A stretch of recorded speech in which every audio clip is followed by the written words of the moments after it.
Brett, what are some of the unique challenges that you face when you're repairing or replacing a roof on a potentially historic church building? Sure. I think you touched on one of the key facts there is that very frequently, not always, those buildings are historic. So they've been built a little different. And we need to keep the integrity of that. Usually the folks who, uh, who own that house of worship want to keep that same historical structure. So when we talk about doing repairs, and replacements or even additions to houses of worship, a lot of times we're working in mediums that aren't your typical shingle roof, although certainly there are plenty of those on houses of worship as well. Hmm. A lot of times if we're talking about historic ones, we're talking about slate, copper, also work that needs to be done in lead.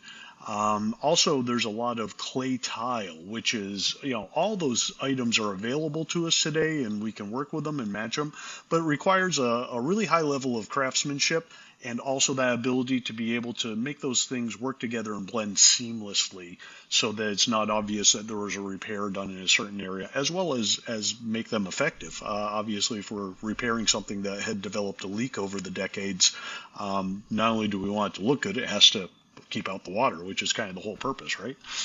Absolutely. Yeah. So you Yeah. mentioned some of the different types of materials that you use on churches typically. How do you balance the aesthetics? How it looks on the building versus the durability and the cost, which I know is often a concern with churches.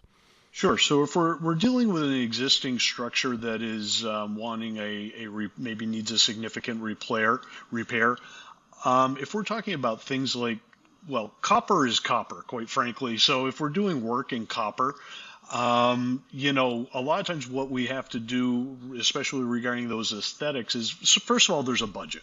We have to do a careful estimation on what it is going to take to repair this and what the options are for the church. So if we repair it to make it look like and in the same materials, exact same materials as are there now, the cost will be X. There may be an option where we can either change materials or repair it in a slightly different way than it was constructed. The cost will be Y, typically a little less if they're looking to save some money.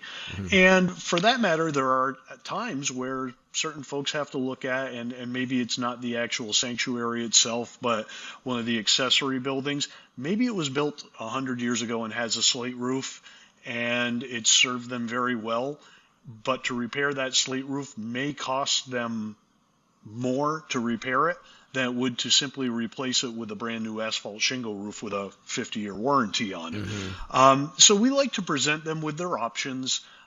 Every situation is different. Every just like a private company, every place has its own needs. Are they trying to do historic preservation, or are they really working? Everyone has a budget. Or are they really confined by a budget? And we just want to give them the best options to meet their needs. So we try and give multiple options wherever possible. The great news is sometimes they don't even want options. So, for instance, maybe a landmark church in an area, and if they need slate and copper or tile work, then we work with them to make sure that everything that we do matches seamlessly. We actually take that copper, and if they want, we can even patina the copper in advance. It won't look exactly like copper that's been on that church for 100 years, Hmm. but we can make it blend much better and accelerate that patina process so it blends in. Slate, we can either do in new slate, or we actually have a lot of sources for what's called old slate, which is we can probably find a match to the exact slate or very close match to the exact slate that was put on that building, a century ago. Mm. And the same thing with tile. We have sources for brand new tile, clay tile, kind of terracotta style tile that you can match. And we also have access to salvage tile that may actually be a perfect match to the original. So we depending on the customer's need, we have all those options available to us to meet their need and their goal and their budget. Where do you source old slate from? Is it from buildings that actually had those slate tiles on it that maybe were demolished, but you were able to save the roof? Sure. So we actually have our own small style stockpile here of if you will more common old slates. There's thousands of different types of old slate out there, and they change not only by color but by thickness and by dimensions. And so we keep a ready supply of the more typical common colors and sizes right here at our yard.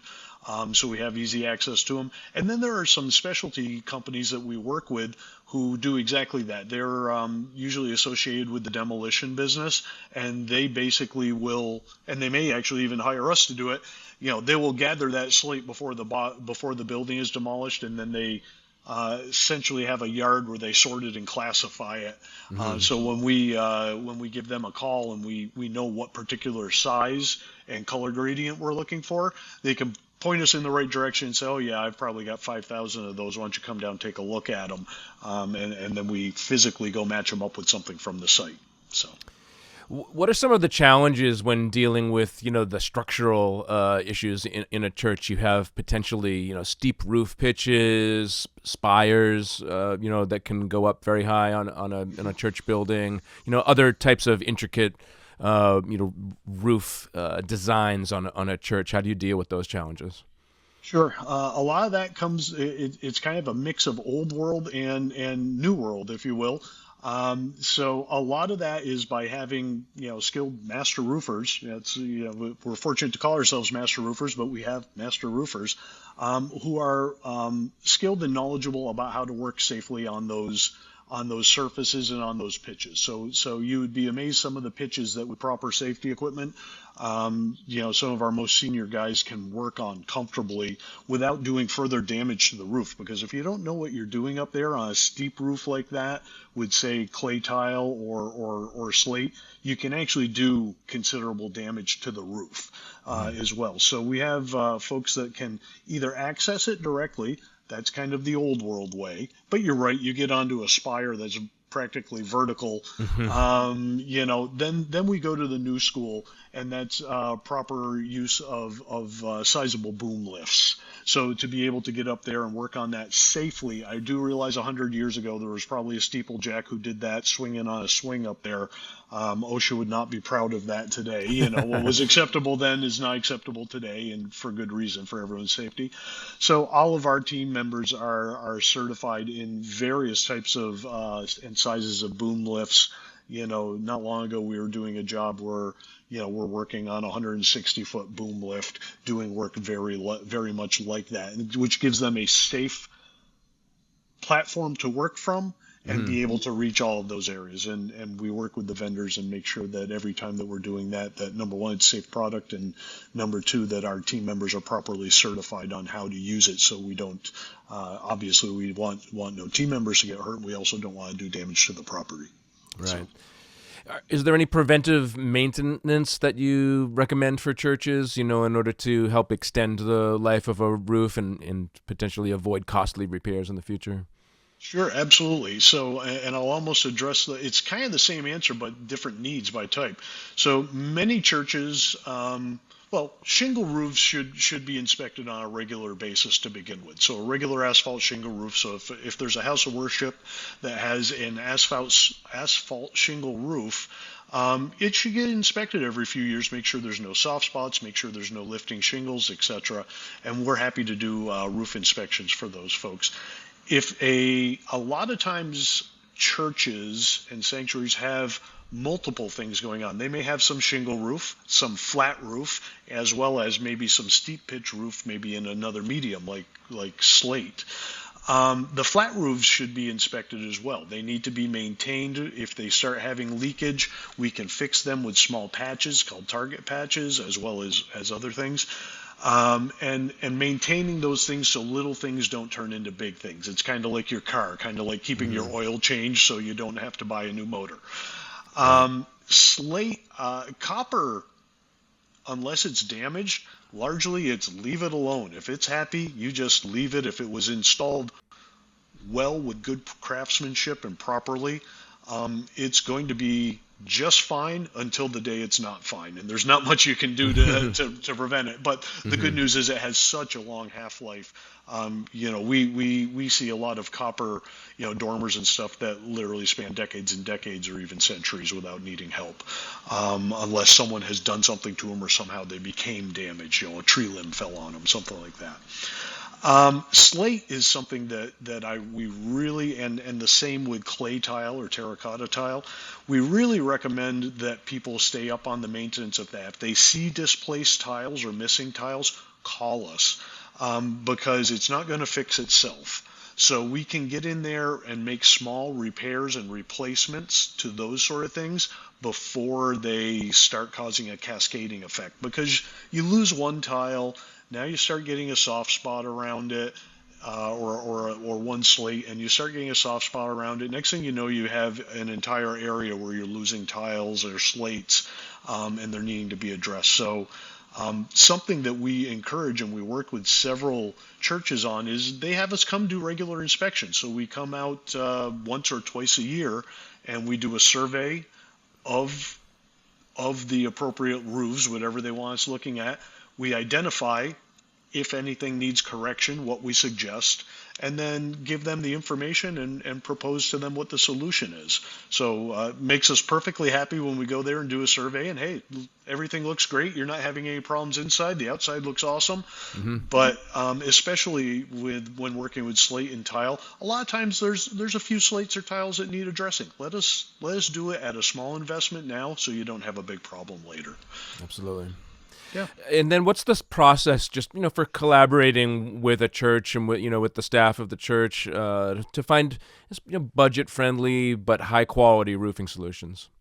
Sure. That's it. All starts with communication. So if we always encourage our customers, if they're working within a budget, to share that with us, and everyone's like, well, sure, you want them to tell them your budget. No, we want, you're going to spend what you're going to spend. We want to give you the best solution for what you can spend. So it's all about communication. It's also, the communication leads to, churches and houses of worship and things associated with them also have a lot of restrictions on what you can do, where, what's important to each one is slightly different, whether it be an aesthetic appeal, a budget, etc. So we really just ask, hey, tell us what you're trying to achieve. Let's not talk about the problem.